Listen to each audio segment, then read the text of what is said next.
Hari ini minggu yang spesial, saya akan berkhotbah dengan sebuah tema membalas anugerah Tuhan. Membalas anugerah Tuhan. Ya. Kita baca Mazmur 116 ayat 12 sampai 14. Mari kita baca firman Tuhan.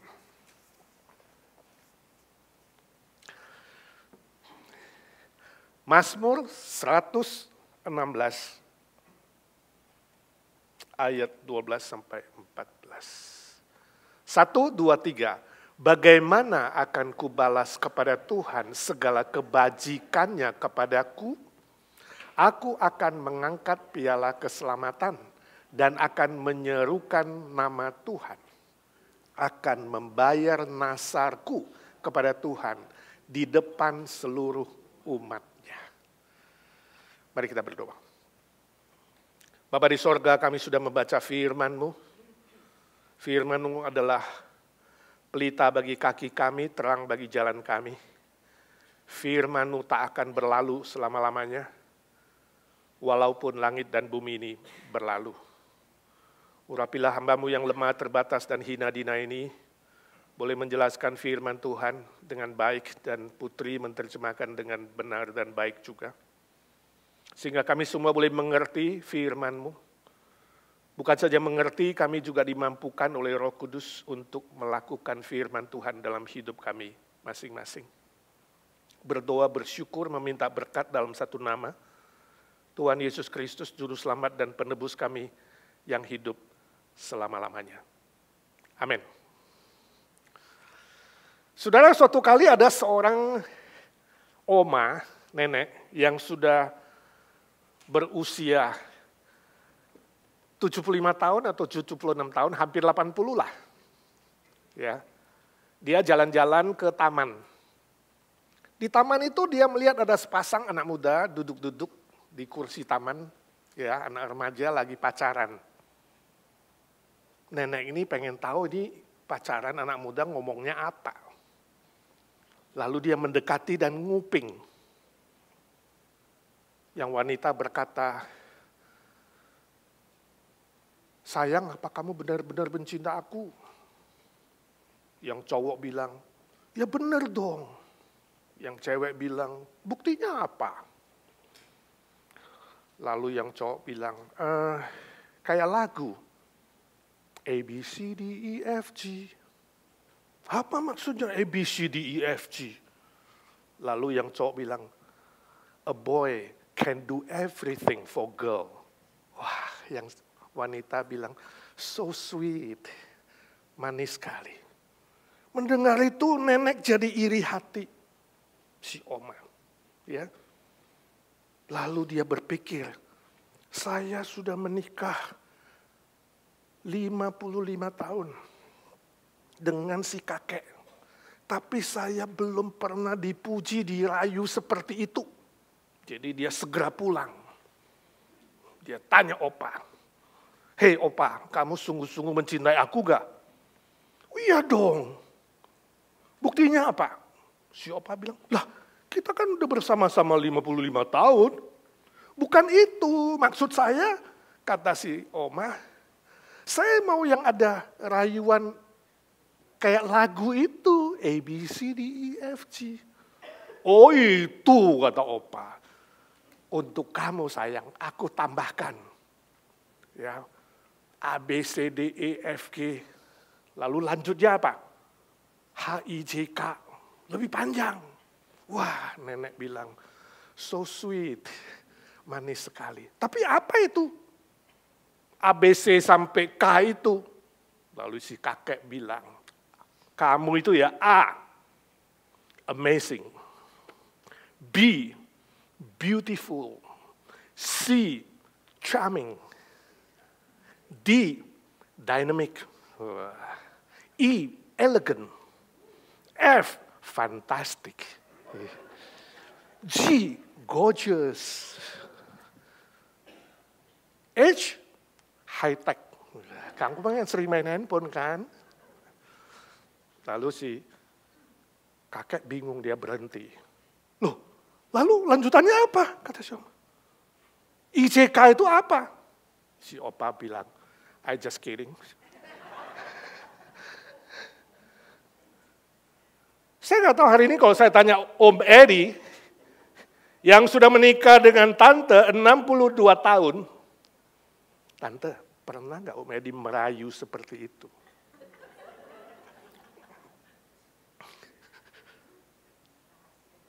Apakah setelah berjalan bersama 62 tahun, masih ada saling memuji, saling merayu? Ya? Sayang? Masih I love you tiap hari? I love you atau I love you? Pakai kain lap. Saya tidak tahu. Pasti ada rahasianya kenapa Om dan Tante bisa bertahan 62 tahun. Ya. Gak gampang kan Tante hidup dengan Om yang begini 62 tahun. Susah juga sebaliknya Om ke Tante. Gak gampang loh hidup bersama dengan latar belakang yang berbeda. Ya, pendidikan yang berbeda. Dan macam-macam yang berbeda, sama-sama berbeda banyak. Saudara mau tahu rahasianya? Amin? Nanti makan bersama sama Om. Dan tanya-tanya nanti, soalnya saya juga gak tahu. Banyak rahasianya. Ya. Tapi yang pasti saya yakin ini adalah kemurahan Tuhan. Anugerah Tuhan yang luar biasa. Yang melampaui yang bisa kita pikirkan hari ini, kok ada ya, kok bisa ya sampai segitu lama? Kalau dibandingkan dengan statistik di Amerika, pernikahan di Amerika itu 49,5% pernikahan tahun pertama berakhir dengan cerai. Mengerikan sekali di zaman ini. Anugerah Tuhan yang besar, kemurahan Tuhan yang besar, saudara. Itu sebabnya hari ini saya memilih sebuah tema, membalas anugerah Tuhan. Sebenarnya kalau mau bicara membalas anugerah Tuhan itu, gak mungkin bisa. Sampai kita mati pun gak mungkin bisa sebab anugerah Tuhan itu sangat-sangat besar, sangat-sangat ajaib. Melampaui apapun yang kita punya, apapun yang bisa kita capai, apapun yang bisa kita beri. Jadi mana mungkin bisa membalas anugerah Tuhan. Tapi pemazmur, ya, Mazmur yang barusan kita baca ini, 116, mengajak kita merefleksi diri, bertanya diri, bagaimana aku bisa membalas anugerah Tuhan. Nah saudara, konteksnya dari Mazmur ini adalah ketika orang Israel dibawa keluar dari perbudakan Mesir. Lepas dari kekejaman perbudakan yang lebih 400 tahun, 450 tahun. Sangat-sangat berat, perbudakan, kekejaman, penganiayaan, kemiskinan. Lalu Musa berhasil memimpin seluruh Israel keluar dari Mesir. Jadi Mazmur pujian ini selalu dinyanyikan harus minimal 1 kali setahun itu pada hari Paskah, Passover. Mengingat bagaimana mereka diselamatkan, bayi-bayi yang tadinya bayi Mesir dibunuh, Israel tidak kenapa. Malaikat Passover rumah mereka yang dilabur dengan darah itu. Sehingga mereka kemudian bisa keluar, singkat cerita, keluar dari perbudakan Mesir. Nah ini menggambarkan apa? Ini adalah sebuah tipologi, ya, sebuah penggenapan yang akan datang. Tipos, seperti simbolik, bahwa nanti dalam perjanjian baru, Allah Bapa akan memberikan anaknya sebagai anak domba yang sempurna. Kalau di sana dipotong anak domba itu tidak sempurna, dilabur darahnya. Tapi nanti anak domba Allah yang sempurna, Yesus Kristus, akan mati mencucurkan darahnya untuk menebus kita, orang-orang yang percaya kepadanya. Jadi ini menunjukkan nubuat yang akan datang. Dengan kata lain, kita yang hari ini sudah diselamatkan oleh Tuhan, sudah mengalami kuasa penebusan dari Kristus, mengalami darah Kristus yang menyelamatkan nyawa kita, hendaklah kita juga belajar membalas anugerah Tuhan.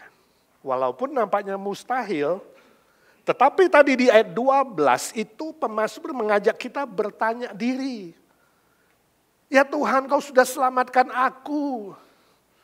Bagaimana akan kubalas? Tentu kubalas diri di sini tanda kutip. Bagaimana akan kubalas kepada Tuhan segala kebajikan Tuhan, anugerah Tuhan dan kebaikan Tuhan. Ya tentu khotbah hari ini bukan saja diberikan kepada om dan tante untuk membalas anugerah Tuhan, tapi untuk semua kita yang sudah mengalami keselamatan dalam Tuhan Yesus. Amin. Ayat selanjutnya pemazmur memberikan 3 pelajaran. Bagaimana kita membalas anugerah Tuhan. Yang pertama, mengangkat piala keselamatan. Mengangkat piala keselamatan. Istilah mengangkat piala keselamatan berarti meninggikan.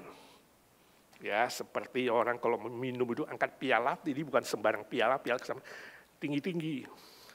Setinggi mungkin, ya. Menghargai, menghormati, meninggikan anugerah keselamatan yang sudah kita terima dari Tuhan. Artinya kita menilai bahwa dalam hidup ini, hal yang paling penting, hal yang paling berharga dalam hidup kita hari ini orang-orang percaya adalah apa? Anugerah keselamatan yang kita terima di dalam Tuhan Yesus. Amin. Permisi tanya, apa yang merupakan harta terbesar, kekayaan terbesar, hal yang paling berharga yang kau banggakan dalam hidupmu? Rumahmu kah yang seperti istana?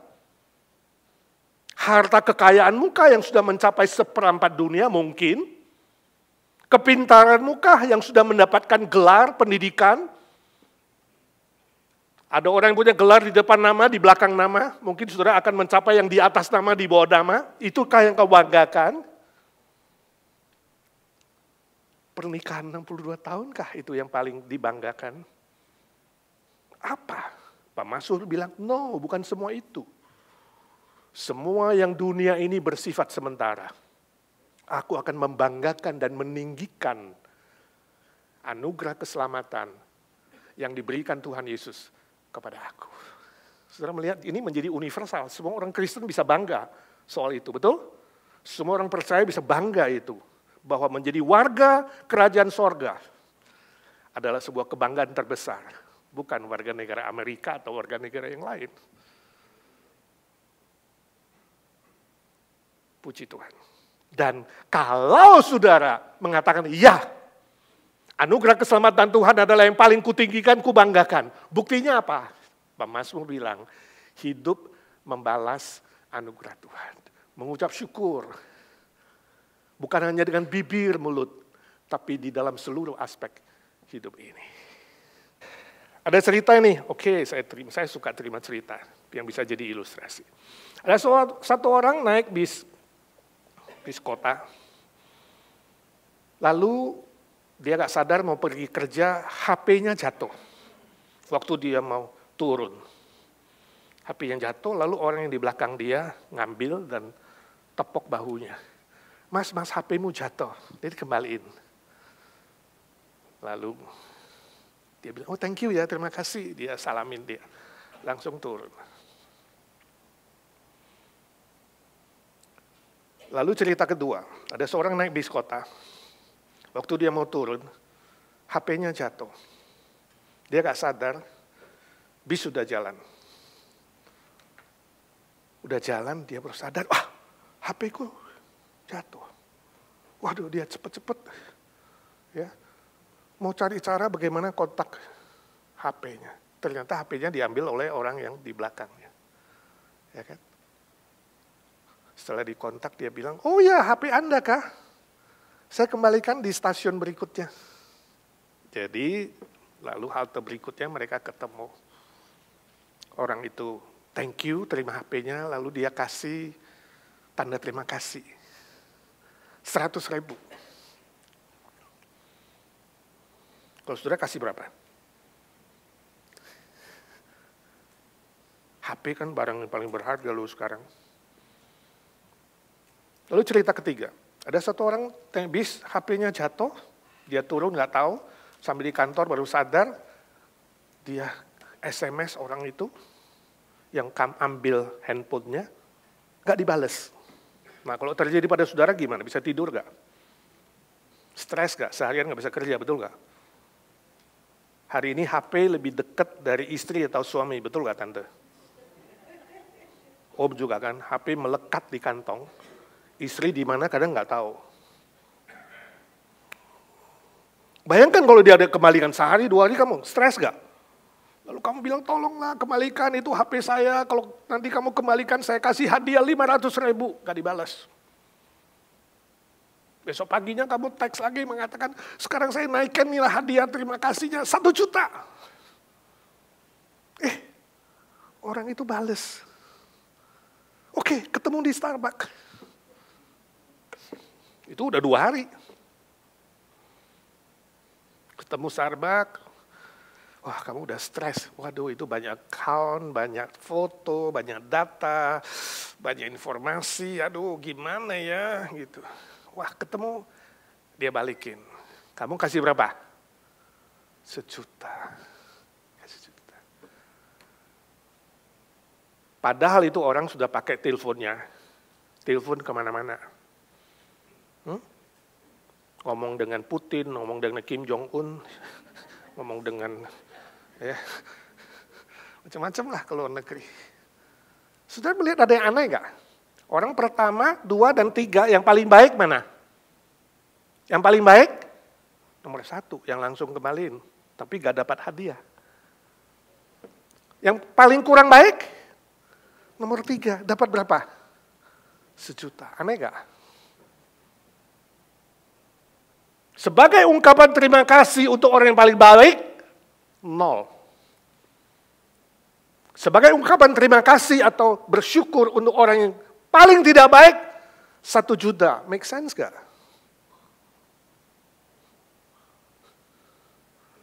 Kenapa demikian? Sebab bagi orang itu, HP dia adalah yang paling mahal, paling berharga, paling bernilai.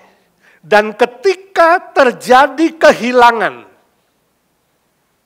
dan kehilangan itu lebih tinggi nilainya, mungkin Apple yang paling baru, jadi bukan telepon jeruk, bukan orange, tapi Apple. Apple yang terbaru berapa? 13, 15. Makin tinggi nilainya dan makin lama kehilangannya, makin besar rasa syukurnya. Amin. Tapi pertanyaan saya, khususnya bagi saudara yang jarang bersyukur dan kurang tahu bersyukur, apakah saudara mau kehilangan dulu yang lama, yang mahal, baru bisa tahu mengucap syukur?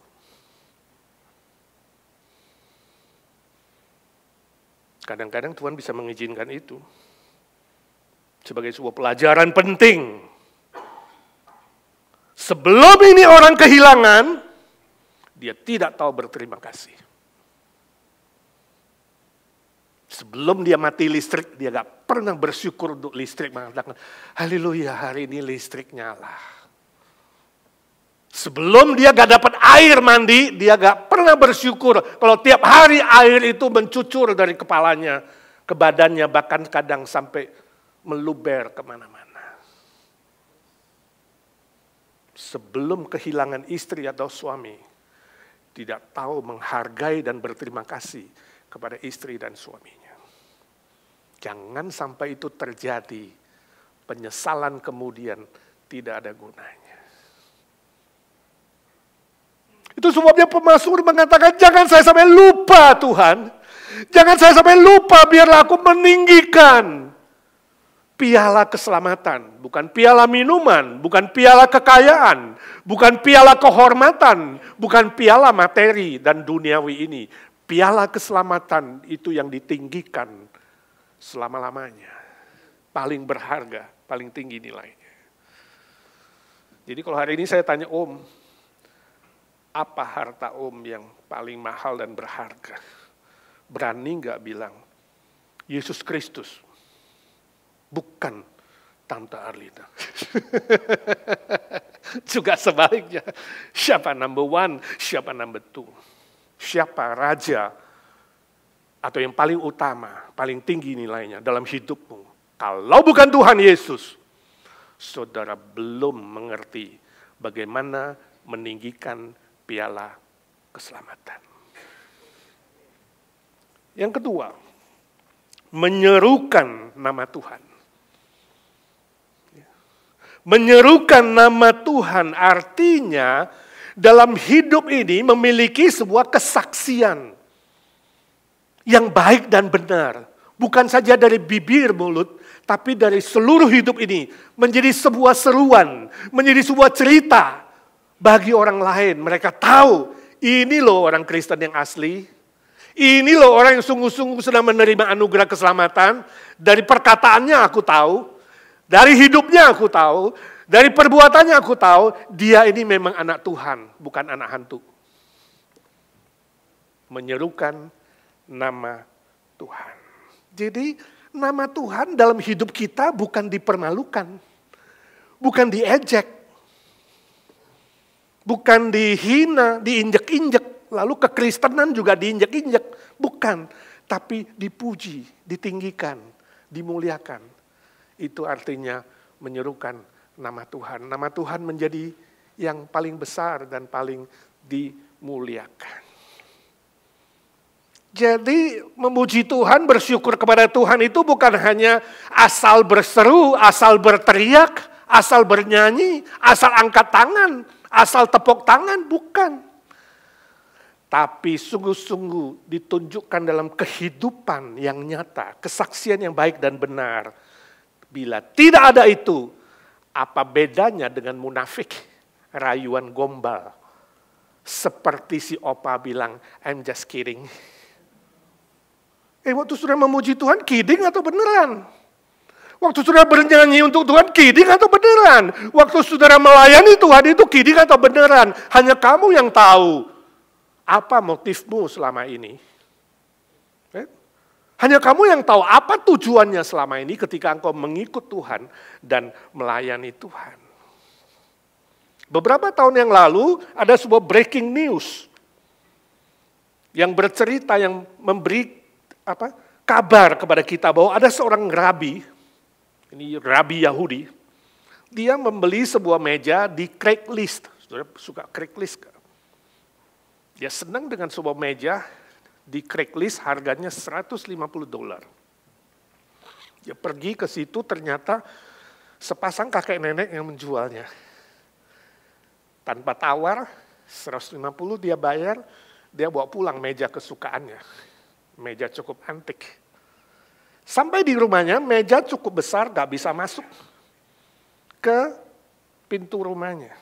Lalu si rabi itu mempretelin kakinya, lacinya. Waktu dipretelin itu, di bawah laci, ditempel, ada tertempel di situ, di lem, sebuah amplop.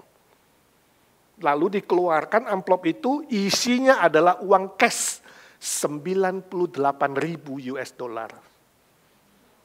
Jadi saya tanya saudara, kalau itu saudara adalah rabi yang beli itu, kamu kembalikan uangnya kepada kakek nenek itu, yang sudah senior dan sedikit demensia mungkin, dia lupa uangnya taruh di mana.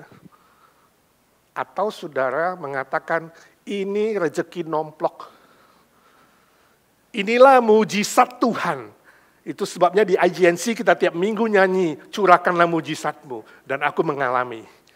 Bayar 150, dapatnya 98.000. Ayo, siapa yang kembalikan? Angkat tangan. Kalau itu kamu. Siapa yang tidak kembalikan? Angkat tangan. Siapa yang bilang, saya share Pak Edi 50%. Jadi dosanya bagi-bagi ya. Hebatnya si rabi, dia kembalikan uang senior itu, si kakek dan nenek. Makanya jadi breaking news. Kalau saudara nggak kembalikan jadi breaking heart.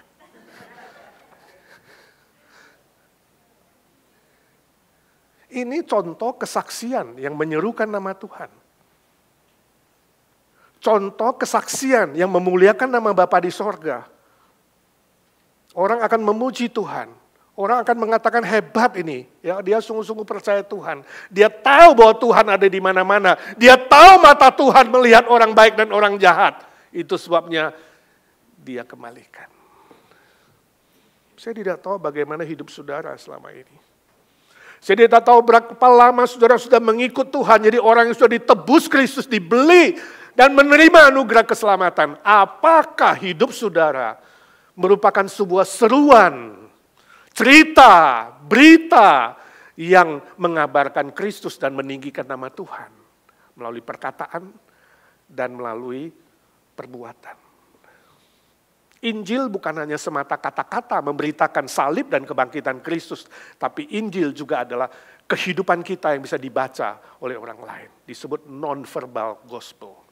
Sebelum mengabarkan verbal gospel, harus punya non-verbal gospel yang memuliakan Bapa di sorga. Amin. Yang ketiga,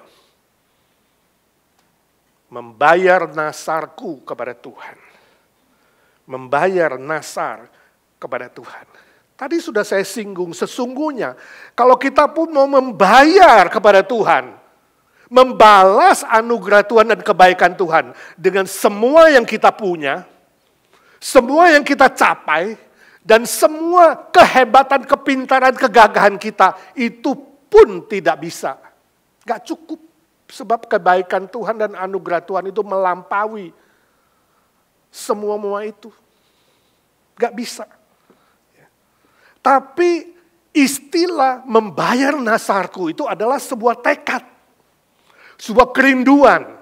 Itu harus punya dulu. Jangan bilang, ya gak mungkin lah saya membalas. Sebab itu ya udah gak perlulah buat apa-apa. Toh juga gak mampu. Bukan itu jadi pesimistik, bukan.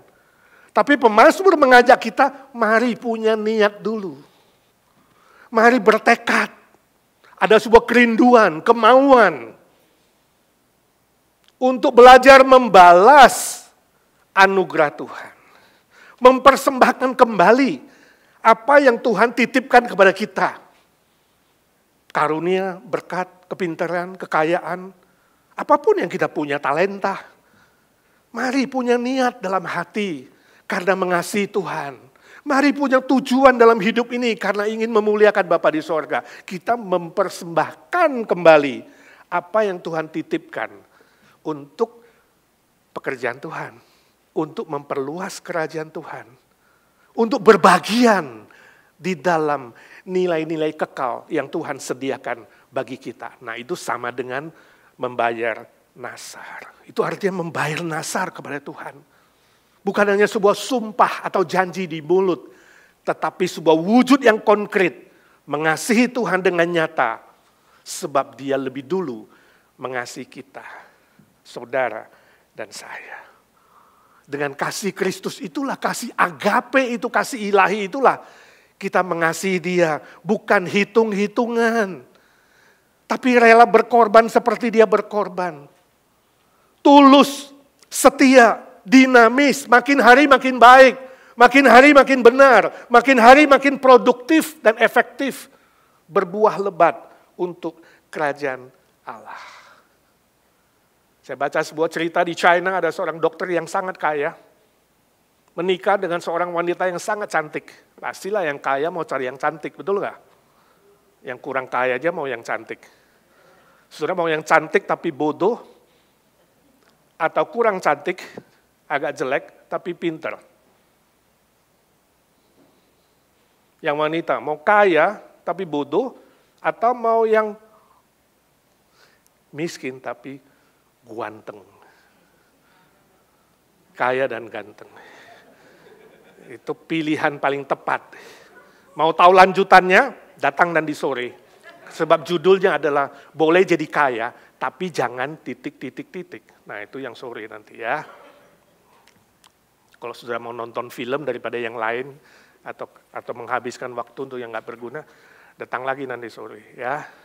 Kita dengar khotbah, dinner free. Enak lagi.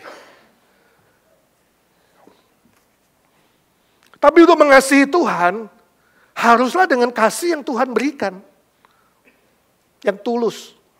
Ya, itu.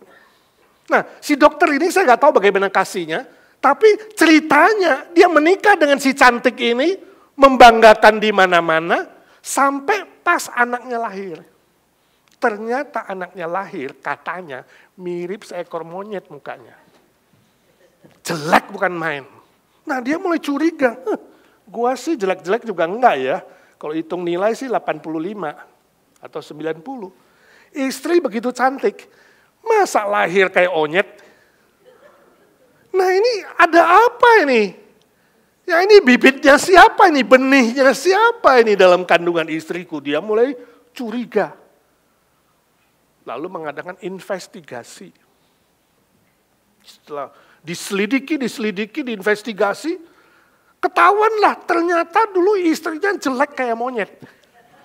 Tapi karena operasi plastik, waduh jadi cantik bukan main. Jadi saudara yang hari ini istrinya cantik, tolong pulang coba cari-cari dulu. Ada dulu yang plastik di mana? Ada ke plastik kan? Ya kalau kita bilang Tante Arlina umur 80 something ya. 83 kita nggak yakin ini. Ini masih kayak 65 ini. Yang plastik mana Tante?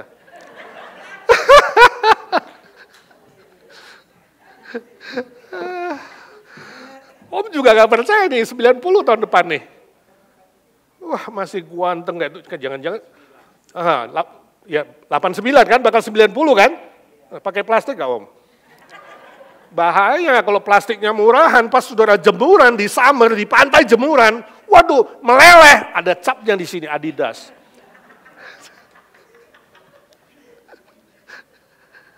Nah ini ketahuan, ini fakta, ini sungguh terjadi kalian ceritanya. Istrinya bekas operasi plastik. Dulu jelek, jadi gak asli itu semua. Nah saya tanya, suami-suami jawab, kalau ketahuan istrimu bohongin kamu, operasi plastik, kamu apain itu istri? Ini dokter kemudian menuntut istrinya di pengadilan. Suruh membayar ganti rugi sebab dia merasa tertipu dan kemudian menceraikan istrinya. Ini fakta. Hari ini cinta kasih manusia bisa berubah karena kecantikan, karena kekayaan, karena hal-hal materi lainnya bisa berubah dan ini contohnya. Janji nikah dia, nasar nikah dia, sumpah nikah dia itu begitu palsu dan munafik karena hanya dibatasi oleh kecantikan yang dia tidak bisa terima. Itu sebabnya yang belum nikah hati-hati saudara. Sebelum nikah periksa baik-baik. Lihat dengan dua mata melotot, selidiki semuanya. Kalau sudah menikah, tutup satu mata. Bila perlu tutup dua-dua, terima itu. No refund, no exchange.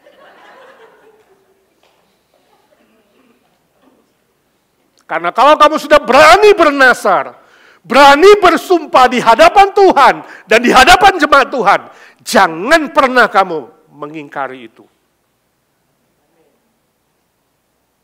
Itu sebabnya pemazmur mengatakan, aku akan membayar nasarku. Sebagian kita pasti pernah janji-janji sama Tuhan. Tuhan, kalau you selamatkan aku, ya aku mau lebih mengasihimu.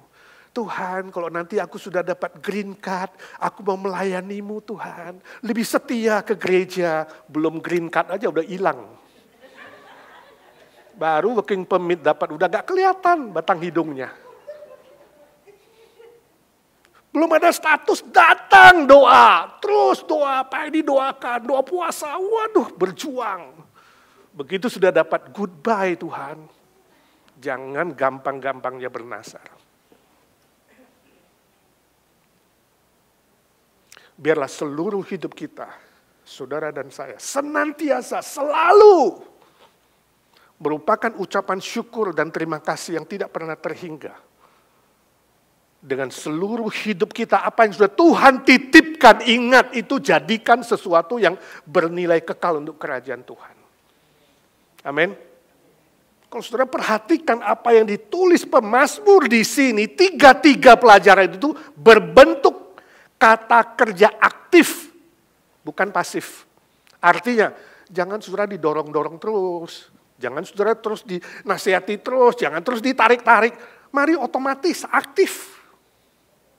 Aktif mengasihi Tuhan, kreatif mengasihi Tuhan, produktif mengasihi Tuhan. Dengan semua yang Tuhan titipkan demi kemuliaan Bapa di sorga. Amin. Mari kita doa.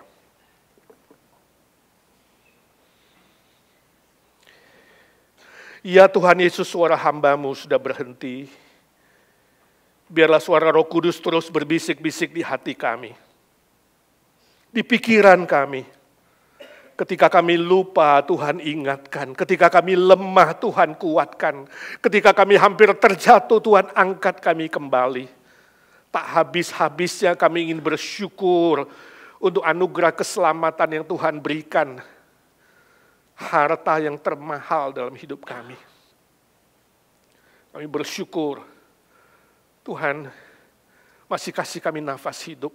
Banyak berkat dan anugerah. Ajar kami membayar nasar kami. Supaya hidup ini tidak sia-sia, tapi menjadi nilai-nilai yang kekal di hadapan Tuhan. Murnikan motivasi kami hanya mengasihi-Mu dan mengasihi sesama. Murnikan tujuan kami hanya memuliakan Bapa di sorga. Secara khusus kami bersyukur untuk Om dan Tante. Tuhan, biarlah berkat-Mu yang limpah, sukacita, kesehatan, panjang umur, dan semua yang dibutuhkan Tuhan cukupkan dengan kekayaan dan kemuliaan-Mu. Kami berdoa bersyukur hanya dalam satu nama Tuhan Yesus Kristus, Juru Selamat dan Penebus kami yang hidup selama-lamanya. Amin.